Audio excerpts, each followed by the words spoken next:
And my personal question to you is, why not you? And there are those of you in this room, you are great. You are phenomenal, and you're not walking in it. When you actually understand it, it's actually fundamentally true. You are capable of doing anything. You are capable of all of it. But I can't activate something in you that you got to activate that. Nelson Mandela said, "There is no passion to be found playing small and settling for a life that's less than the one you're capable of living." It's the what if I can pull off a fucking miracle.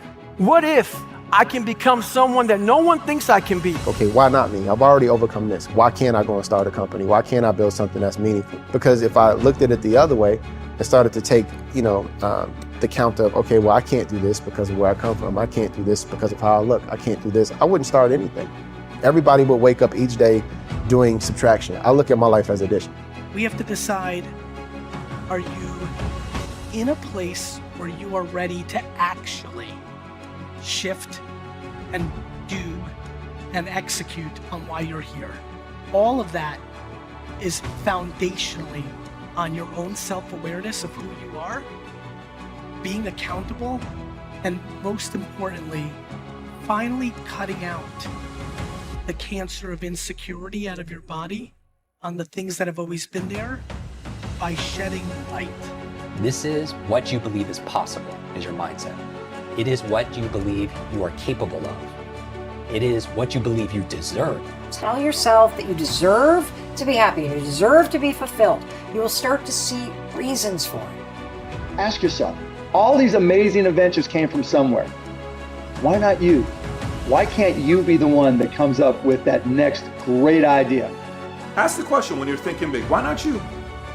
And answer it. I'm not just doing this motivational video, why not you? Why shouldn't you win? No, forget motivational, let's get logical. Why not you? Actually answer that. Why can't you be somebody that can do something in your business that's never been done before? Why not you? Answer it. If I want to change my life, it starts with my action. It starts with me waking up every day having a plan and not just moving off emotion. The greatest fundamental challenge in the world is figure out, who are you? Who am I? Who am I and what do I want? Who am I? What do I want? What's important to me? And then live that. What do I want today? What do I want out of this day? What do I feel at the core? Because it's yours. I found that nothing in life is worthwhile unless you take risks. Nothing. And by the way, why not you? Why not you? Why can't it be you? What about you is less than, that you are telling yourself is less than? Why not you? Every one of us is so unique and so special. Why not you? You are unique, and you have gifts to give. What keeps you from giving them? Fear. And what we are capable of doing is amazing. Just do it. You are able to do so much more. Instead of saying, I can't do this, I can't do that, I failed at this, I'm incapable of this, you can do this. It's gonna be okay. Don't let fear hold you back. Things can be scary and you can push through them. Now, you're gonna have thoughts come to your mind of why you can't get it.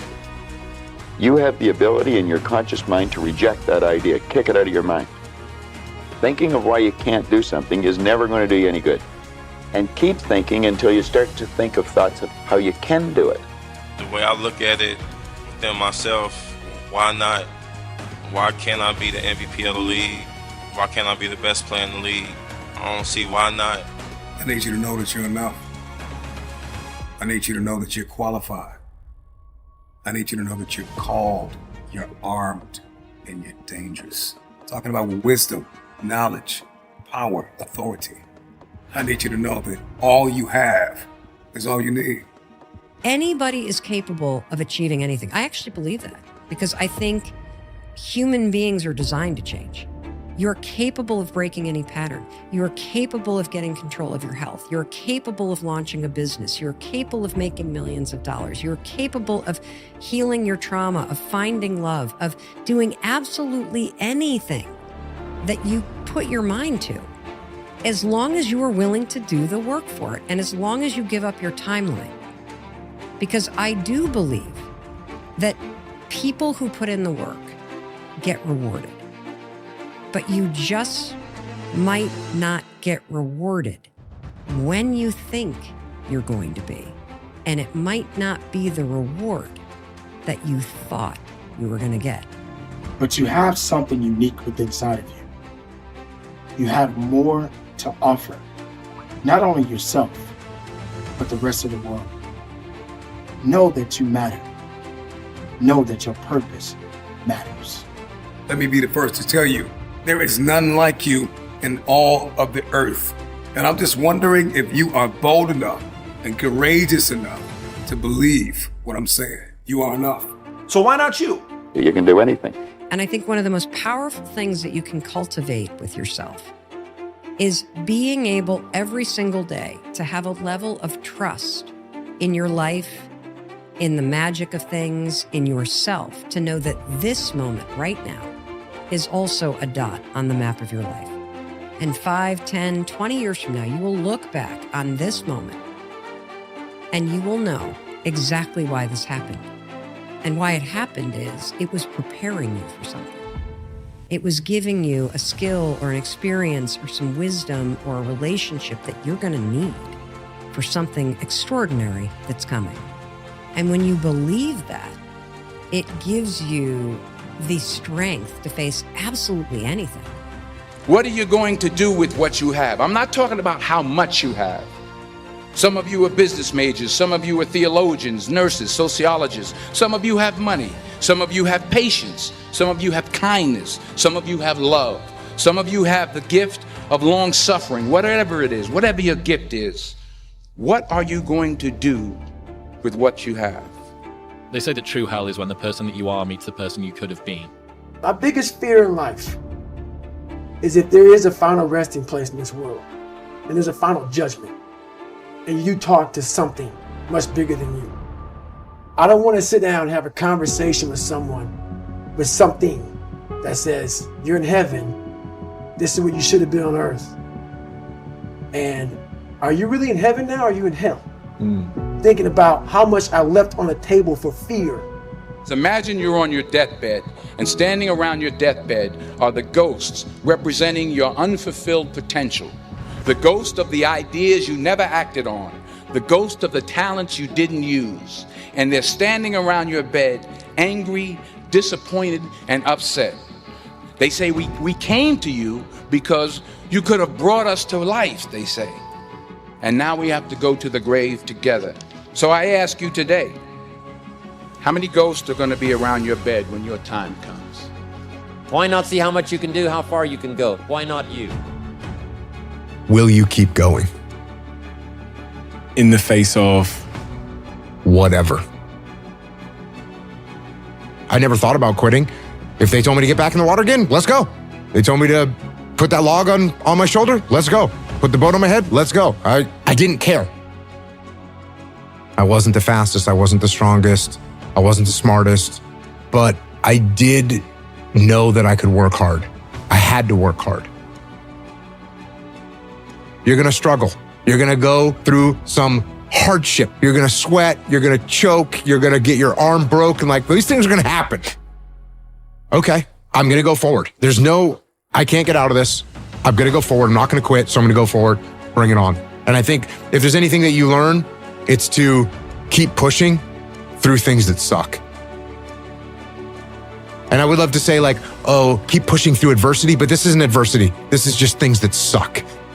It's one level below adversity. Adversity is when you're having a challenge. This is just something that's gonna suck and you're gonna have to push through it. But it's like, oh, do you want to do this or not?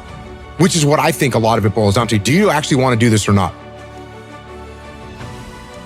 But the vast majority of people, they quit, but they don't usually say that. And even in their mind, they probably don't believe it. They probably believe, well, it was my leg, and once my leg was hurting, I knew I was gonna have a hard time on the runs, and since I wasn't gonna be able to make the runs, that's why I quit. But it wasn't really quitting, it was because of my leg. You're talking there about people making excuses. What have you come to learn about the nature of excuses? Your excuses will destroy you and take everything that you ever wanted from you, if you let them. when your excuses make you feel a little bit better about the fact that you didn't execute on what you needed to execute on, then they can make you feel better. But they're not helping you. They're not helping you at all.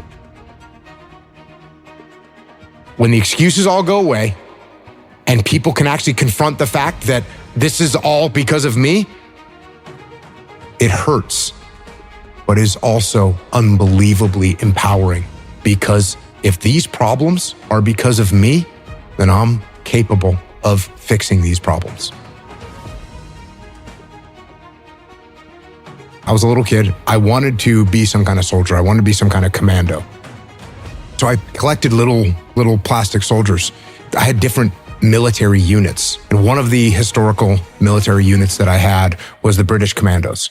And so I had these tiny figurines, and they had machine guns, and they had kayaks, and they had little inflatable boats. And I thought to myself, that's what I want to do. And then when I was probably around 12 or 13, I realized you actually could do that. You could actually get the job of being a commando. And the closest thing that I found was being in the Navy and being in the SEAL teams. I have to ask a very dumb question here, which is, what is a Navy SEAL? So a Navy SEAL is a part of the Navy, but you're the special operations component of the Navy. The percentage of people that make it through SEAL training is about 20%. People that are under the age of 20, it goes down to about 5%.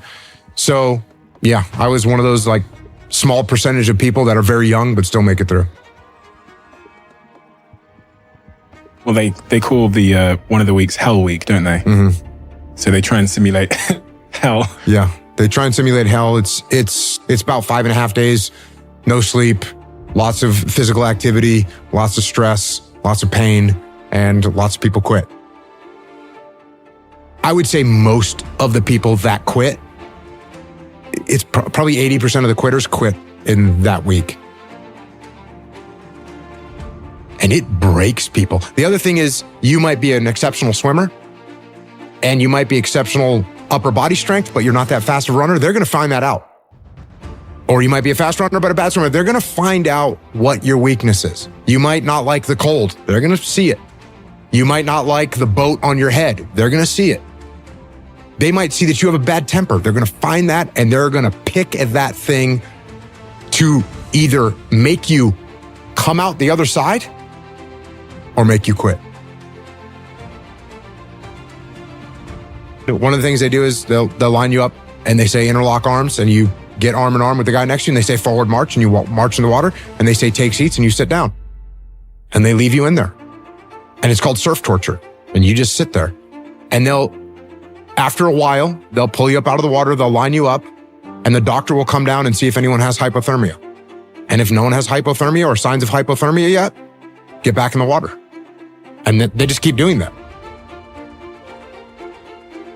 Did you have some kind of innate advantage, or can we all become Jocko? If I had to guess, I would say no. I would say you can't teach it. I would say that you can grow it.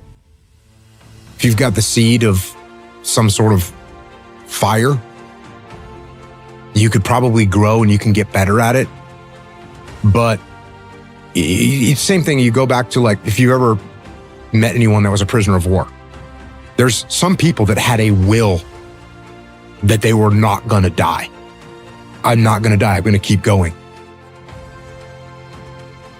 And if you didn't have that will to carry on, you die. And the people that died, they did not have the will to live. And think about how bad things have to be before you say, you know what, I'm just going to lay here and die. That can get to that point.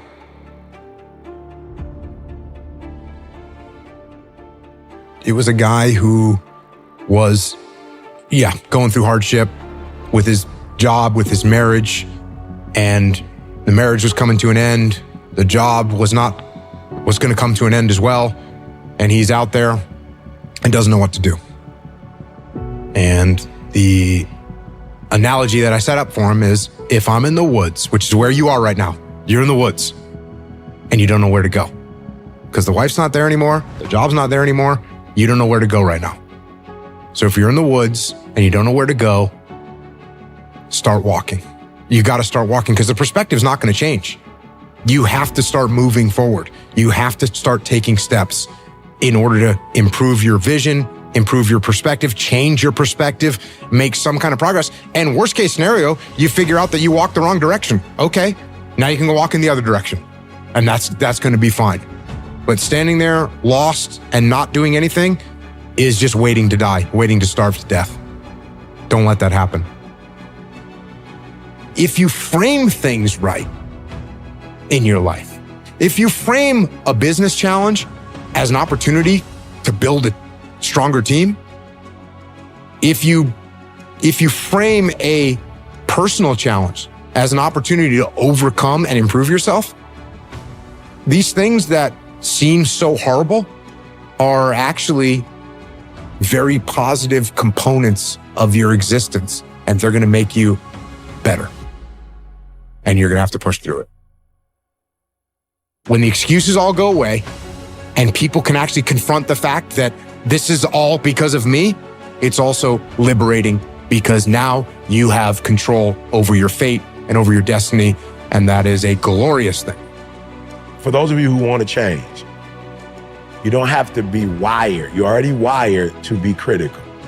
You're already wired to peep out flaws. You're already wired to do it. What you need to do is take that same energy and apply it to yourself. You have to go intentional and deliberate. How many times do I criticize others versus how many times I criticize myself?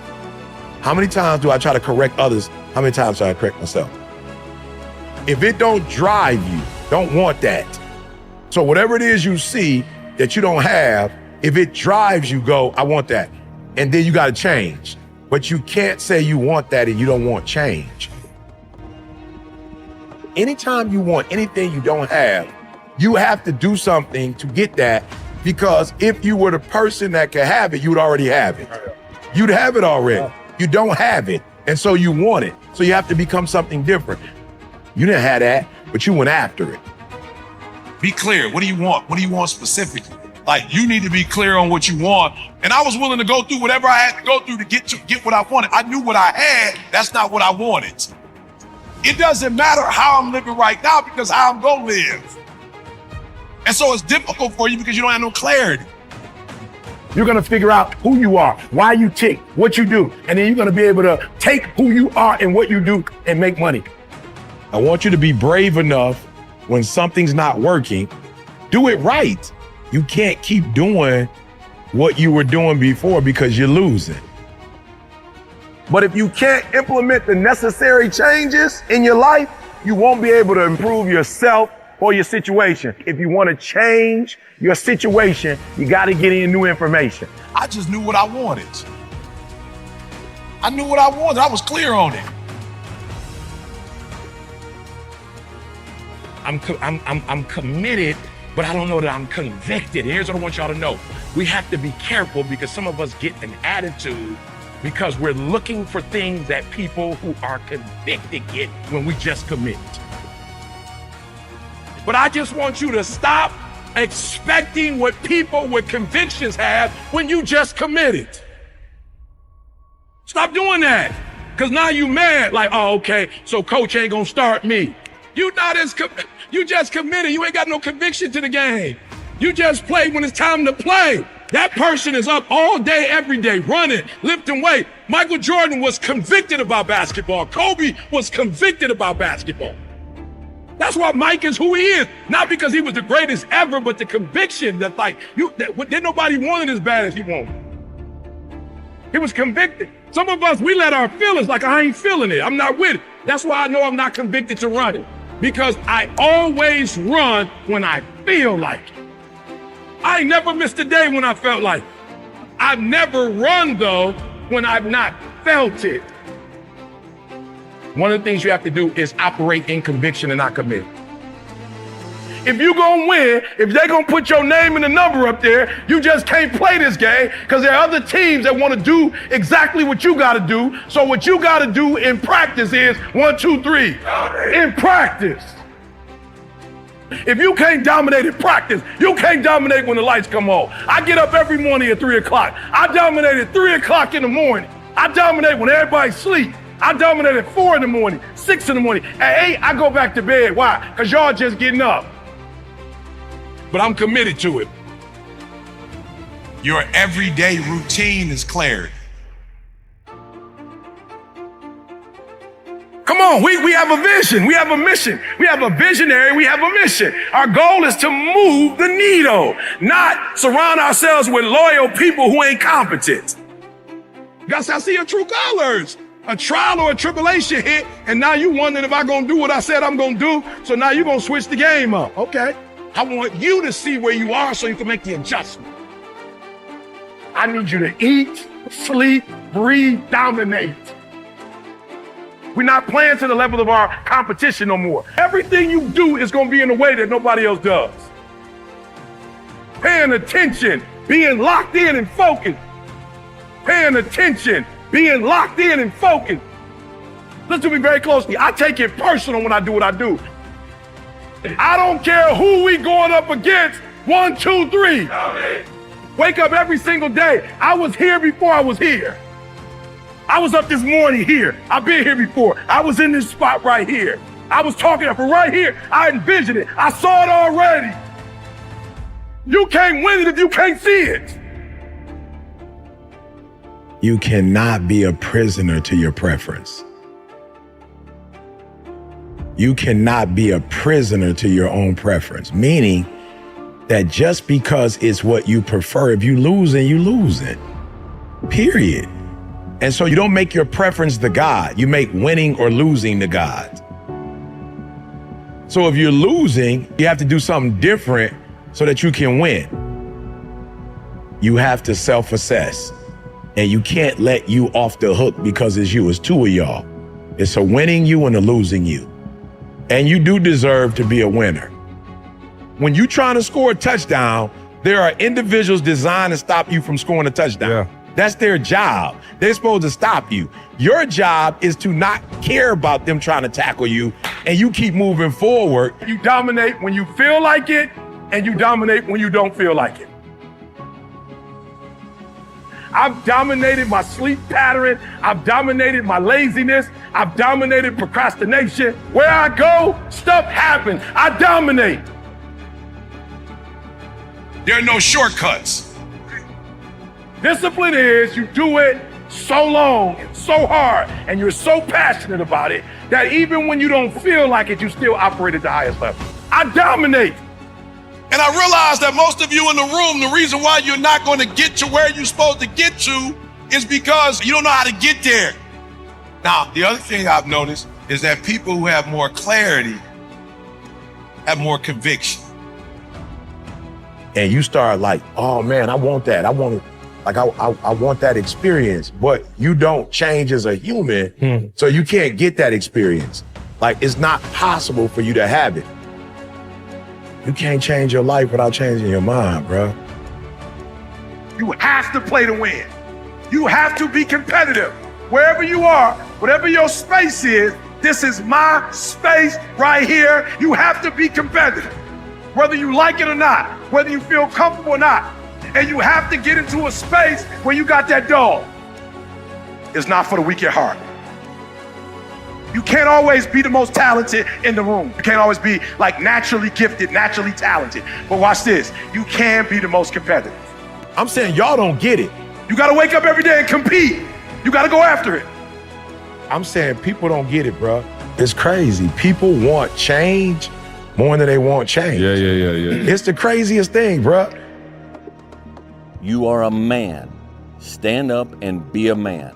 Make the hard decisions, make the sacrifices, make the unpopular decisions, and become comfortable in your own skin.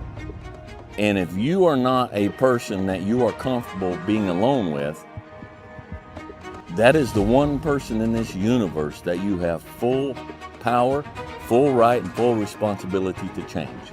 Like, when do you become a man? You become a man when you become responsible for other people. And part of that is taking accountability. I grew up in a culture that told me going to war made you a man. Going to prison, coming back makes you a man. Making $1 million makes you a man, you know, and it doesn't. Who teaches you to be a man? We all have these ladders of battles, roads we have to walk in our given lives. Be you famous or whoever's out there listening. We all have our individual challenges. It's cliche, money don't make it better. It don't. Fame just magnifies the problems and the opportunities. I never looked at things as problems. I look at them as opportunities. Maybe that's something I can say. You know, someone, well, she did this, and well, what an opportunity you had. Yeah, well, the world, you know, because they said this, and Shannon said that. Yeah, well, what an opportunity you have to make a difference. Because you never know who's watching. Winners fail a million times. What makes them a winner is that they believe in it, they're headstrong. Nothing's gonna stop them. The spectators have tried it and failed it and remain sitting down. They don't get up anymore because they don't believe it enough. The naysayers' disbelief overrides their ability, potential, and mental capacity that they can be more. Arm yourself with words. Be precise in your language. Right? Say what you mean. Read great men and great women. Make yourself literate. Get your tongue in order. Get it under your own control. Get rid of the ums and the likes and the you knows and the pauses. And get rid of everything you say that you only say to impress other people. And just see if you can say what you believe to be true. There's sometimes you could be in the meeting and you could be the smartest guy in the room and you don't want to let anybody know that. Let everybody talk, let everybody think they're smarter than you, but you really know what's going on. There's other times when you're in the room, you could be the least smartest guy in the room, but you got to make them think that you're smarter than them. And if you can master that technique, then you can get just about anything you want in any negotiation. I have found out to be true. Let people talk first. Try to get as much out of them as you possibly can. And then you can kind of figure it out. Like with Gotti, a couple of times I had to sit down with him. I knew that he could never believe that I was winning. So in the midst of the argument, I had to figure out what he really wanted and how I can get what I want, letting him think that he got what he wanted. It's all about how you carry yourself. In the warrior arsenal, we have different tools. We have physical tools like talent, mobility, strength, coordination, techniques, leverage, angles, timing. But if you're talking about mind, we have different tools, visualization, emotional control. In the spiritual side, we have hope, we have faith, we have patience. Those elements, they give you chance of letting the situation cook in a slow burn and see how it goes. Because if you're impatient, if you don't have the hope, if you're not believing in yourself, but if you faith, you're gonna find the light, you're gonna find the hope, you have the hope, you think it's gonna do well. So you become smoother even in the bumpy rides. So I start to feel like my growth was depending on this growth, not only physical, not only mental, but also spiritual. I think one of the things that people struggle with is actually being very real with themselves. The difference between understanding who you are versus who you wish you were. And I think that's something that I'm always very fascinated by when I have a meeting like this. Like, what kind of read do you have on yourself? And how, I think I would struggle a lot if I didn't really genuinely know who I was. And then once you know who you are, you get more comfortable with what you're up to.